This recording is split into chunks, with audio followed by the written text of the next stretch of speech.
Good morning all of you. आज हम बात करेंगे cell theory and prokaryotic cell के बारे में। सेल थ्योरी को समझने से पहले हम एक नज़र देख लेते हैं कि सेल को डिस्कवर्ड किसने किया था। सेल को सबसे पहले रॉबर्ट हुक ने 1665 में देखा था। उन्होंने नॉन लिविंग सेल को देखा था जो प्लांट का कॉर्क सेल था। प्लांट का कॉर्क सेल नॉन लिविंग होता है, उसको रॉबर्ट हुक ने देखा था। सेल का शेप कैसा था? सेल का शेप हेक्सागोनल, जैसे मॉन्क के कमरों का शेप होता है। मॉन्क कौन होते हैं? बौद्ध धर्म में जो गुरु होते हैं उन्हें हम मॉन्क कहते हैं। उनके कमरे के जैसा था, जिसको हम क्या बोलते हैं? सेल्यूला। और इसी सेल्यूला से ही सेल नाम दिया गया। मॉन्क का कमरा हेक्सागोनल होता है। कैसे हेक्सागोनल? देख लीजिए, ऐसे होता है, ऐसे ऐसे, है ना। तो ऐसे दिखाई दे रहे थे सेल, वहीं से सेल नाम दिया गया। इन्होंने तो नॉन लिविंग सेल देखा, तो लिविंग सेल किसने देखा? लिविंग सेल एंटोन वान लीवेनहॉक ने देखा। ये बहुत ही क्रिएटिव टाइप के साइंटिस्ट थे। इन्होंने एक माइक्रोस्कोप बनाया था स्वयं, और इन्होंने पॉन्ड से कुछ वाटर लिए, वाटर ड्रॉप्स, उसको स्लाइड पर रखा और देखा, तो इन्हें लिविंग सेल दिखाई दिया, है ना। चलिए आगे देखते हैं सेल थ्योरी। सेल थ्योरी क्या है?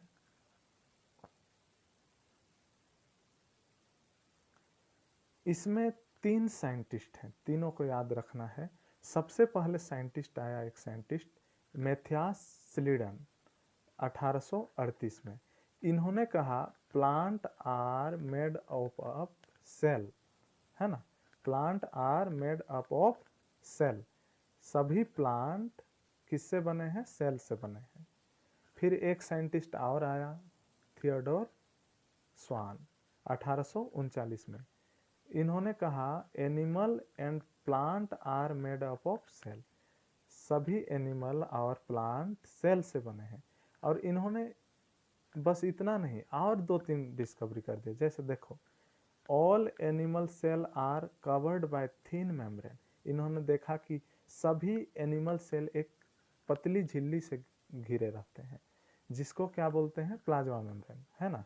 तो तब इनको पता नहीं था कि यह प्लाज्मा मेम्ब्रेन है, पर इन्होंने देखा था कि सभी एनिमल सेल एक पतली झिल्ली से घिरे रहते हैं, जिसको प्लाज्मा मेम्ब्रेन कहते हैं, है ना। इन्होंने एनिमल सेल में देखा था। उसके बाद में इन्होंने कहा cell wall present in only plant cell. इन्होंने देखा कि सेल वॉल, प्लाज्मा मेम्ब्रेन के बाहर भी एक और वॉल पाया जाता है, जिसको सेल वॉल कहते हैं, सिर्फ प्लांट सेल में पाया जाता है ना। इतने चीज़ों को इन्होंने खोजा। इसके बाद एक और साइंटिस्ट आया, रुडोल्फ विर्चो 1855 में। साइंटिस्ट का नाम और ईस्वी याद रखिएगा। इन्होंने सिर्फ एक बात कहा, ओ मिनिस सेल्यूला ई सेल्यूला। इसका मतलब क्या होता है? All living cell arise from pre existing cell by division. क्या? By division. इसका मतलब कि सभी जीवित सेल किसी न किसी मदर सेल या पहले के सेल से डिवीजन के द्वारा बने हैं। इसके अलावा सेल थ्योरी में एक पॉइंट और है, जैसे कि आनुवांशिक जो मटेरियल हैं उनका ट्रांसफर सेल टू सेल होता है। आगे चलते हैं, प्रोकैरियोटिक सेल की संरचना देखते हैं। मैं जूम कर देता हूं इसको।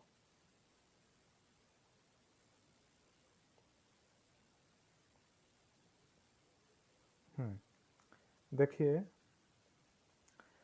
प्रोकैरियोटिक सेल में क्या क्या संरचना पाई जाती है? सबसे अंदर एक लेयर होता है जिसको हम बोलते हैं प्लाज्मा मेम्ब्रेन। क्या बोलते हैं? प्लाज्मा मेम्ब्रेन, है ना। उसके बाहर एक और लेयर होता है, सेल वॉल। तीर चिन्ह किया गया है, देखिए, सेल वॉल। सेल वॉल किस चीज़ की बनी होती है? पेप्टिडोग्लाइकन की।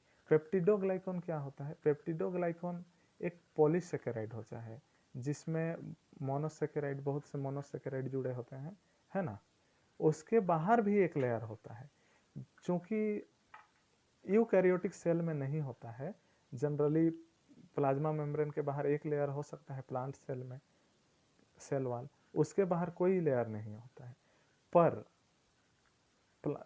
प्रोकैरियोटिक में एक लेयर और होता है, क्या होता है, ग्लाइकोकैलिक्स। सभी में नहीं होता है, सभी प्रोकैरियोटिक सेल में नहीं, पर अधिकांश में होता है, ग्लाइकोकैलिक्स का बना होता है। अगर यह हार्ड होता है तो क्या बोलते हैं इसको, कैप्सूल, और स्मूथ होता है तो क्या बोल देते हैं हम, स्लाइम लेयर। क्या बोलते हैं, स्लाइम लेयर। अब इधर देखिए, यहाँ आप देख पा रहे होंगे, ये जो है डबल स्ट्रैंडेड डीएनए है प्रोकैरियोटिक सेल का। तो प्रोकैरियोटिक सेल का जो डीएनए होता है, क्रोमोसोम, वह न्यूक्लियस के अंदर नहीं होता है। हमने देखा है कि यूकैरियोटिक सेल में जो डीएनए होता है वो न्यूक्लियस के अंदर होता है, पर प्रोकैरियोटिक सेल में खुला होता है, एक सर्कुलर डीएनए होता है डबल स्ट्रैंडेड। और इसको, इस वाले रीजन को क्या बोलते हैं, जहाँ पे डीएनए होता है प्रोकैरियोटिक सेल में, उसको हम बोलते हैं न्यूक्लियोइड। याद रखिएगा, न्यूक्लियोइड, है ना, न्यूक्लियोइड। इसके अलावा अंदर में क्या संरचना होती है, प्लाज्मिड। यहाँ देखिए, प्लाज्मिड होते हैं। कोई भी बैक्टीरिया हमने पढ़ा है, जेनेटिक इंजीनियरिंग में प्लाज्मिड का उपयोग करते हैं। तो प्रोकैरियोटिक सेल में प्लाज्मिड होता है, जो क्या होता है, एक्स्ट्रा क्रोमोसोमल डीएनए होता है। इसको अगर हम बाहर भी निकाल दें सेल से, तो भी सेल को कोई फर्क नहीं पड़ने वाला है ना, क्योंकि ये एक्स्ट्रा क्रोमोसोमल डीएनए होता है और इसका अपना डीएनए अलग होता है। इसके अलावा इसमें राइबोसोम होते हैं। राइबोसोम कैसे होते हैं, 70S प्रकार के, यहाँ लिखा हुआ है 70S प्रकार के होते हैं, जिसमें ऊपर वाला, जैसे दो होते हैं, एक बड़ा होता है ना, एक छोटा, तो बड़ा वाला होता है 50S और छोटा वाला होता है 30S। कितना, 30S, है ना। इसके अलावा इसमें एक ऐसा संरचना बनता है, अंदर वाला लेयर अंदर जाके, जैसे प्लाज्मा मेम्ब्रेन है ना, वो अंदर इलोंगेट होके एक ऐसा संरचना बन जाता है। इसको हम बोलते हैं मीसोसोम। क्या बोलते हैं, मीसोसोम। और मीसोसोम में काफ़ी सारे अलग अलग संरचना देखने को मिल जाते हैं। जैसे देखिए यहाँ मीसोसोम लैमिली, जो ये उभरा हुआ संरचना होता है ना मीसोसोम में, उसको हम बोलते हैं मीसोसोम लैमिली। और उसी में से ही लेयर, जो आंतरिक लेयर होता है, इनर लेयर, वो अंदर इलोंगेट होता है, तो टूट के जो छोटे कण हो जाते हैं उसको हम वेसिकल, और जो लंबे थोड़ा बड़े होते हैं उसको टिब्यूल बोलते हैं, यहाँ लिखा हुआ है ना। उसके अलावा अगर भाई ये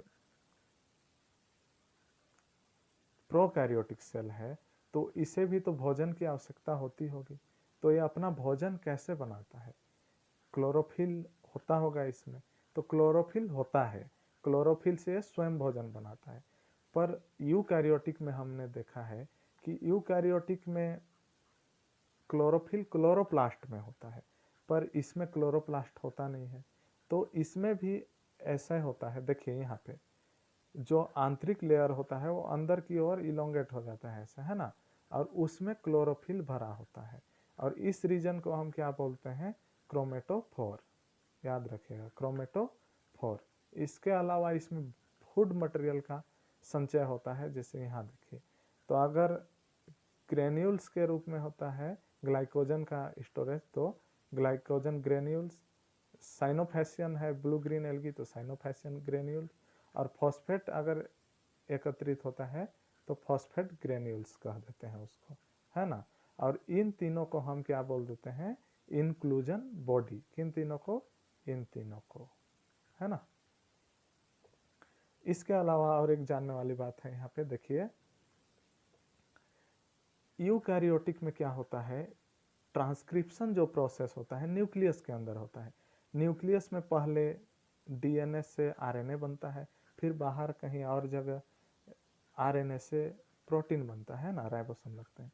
पर इसमें ऐसा नहीं होता। देखिए यहाँ पे डीएनए से आरएनए जब बनते रहता है, तभी आरएनए में ऐसे राइबोसोम लग जाते हैं ऊपर नीचे, है ना, अपने क्रम में, और ये रीड करते हैं और प्रोटीन बनाते जाते हैं।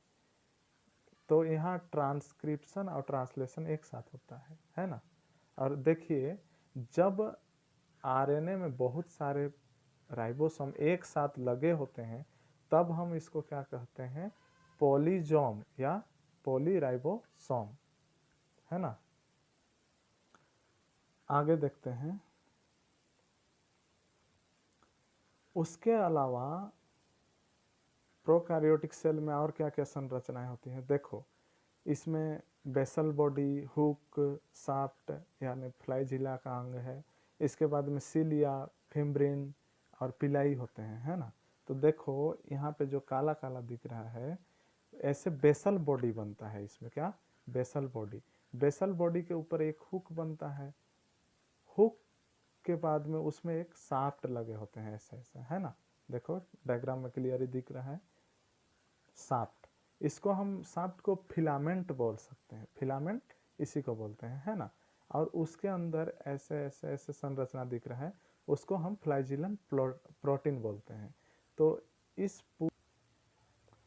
इस पूरे को क्या बोलते हैं, फ्लाइजिला, है ना। फ्लाइजिला के अलावा इसमें क्या होती है, देखो सीलिया, सीलिया जो छोटे छोटे दिख रहे हैं ना, ऐसे ऐसे ऐसे इसमें निकले हुए छोटे छोटे, उससे हम सीलिया कहते हैं। इसका भी बेसिक कार्य क्या होता है, लोकोमोशन के लिए होता है, ये भी प्रचलन के लिए होता है, मूवमेंट होता है। ये भी ऐसे ऐसे हिलते रहते हैं, मूव करते रहते हैं, तो पानी में आगे जाते हैं, है ना। इसके अलावा इसमें ये देखो रेड कलर की जो दिख रही है, फिम्ब्रिन। फिम्ब्रिन का क्या मेन कार्य क्या है इसका, अटैचमेंट। मान लो कोई बैक्टीरिया हमारे शरीर में आ गया, तो वह कैसे पकड़ेगा हमारे शरीर को, कैसे चिपकेगा शरीर से, तो फिम्ब्रिन से चिपकता है। अगर प्रोकैरियोटिक सेल को किसी से चिपकना है, मान लो बैक्टीरिया को किसी से चिपकना है, तो किससे चिपकेगा, फिम्ब्रिन से। इसके अलावा और एक होता है इसमें पिलाई। पिलाई क्या होता है, कंजुगेशन के लिए होता है।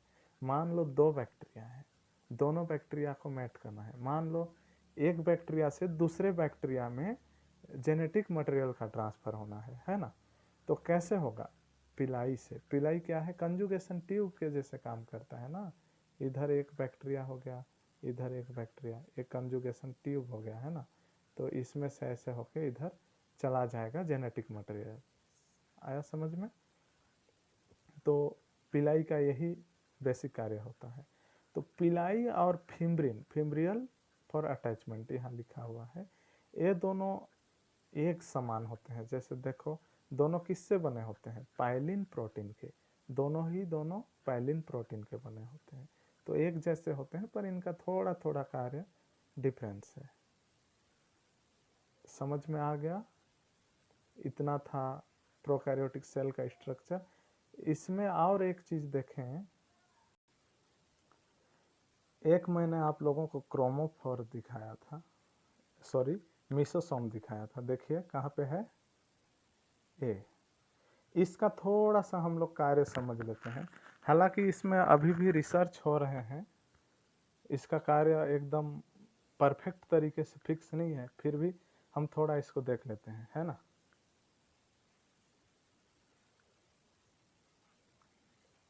हाँ यहाँ देखिए,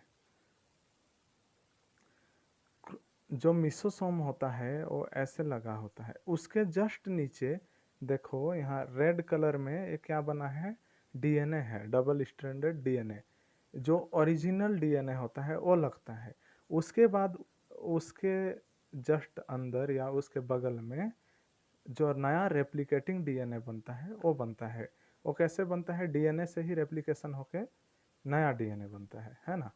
और जब नया डीएनए बन जाता है तो क्रोमोफोर दो अलग अलग बनते हैं। देखो यहाँ पे एक यहाँ बना, एक यहाँ बना, ऐसे दो अलग अलग, सॉरी क्रोमोफोर बोलता हूँ, मिसोसोम दो अलग अलग बनते हैं, एक यहाँ यहाँ।